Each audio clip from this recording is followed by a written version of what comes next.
Ayan guys, kakain po tayo ng ikan bilis. Ayan, with egg and cabbage.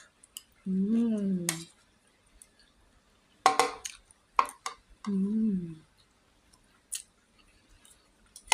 Simpleng ulam lang yung mga Pinay. Okay na yan. May itlog lang, may gulay. Mmm. Pinakamahalaga may rice. Ayan, mayroon akong dilis. Mmm.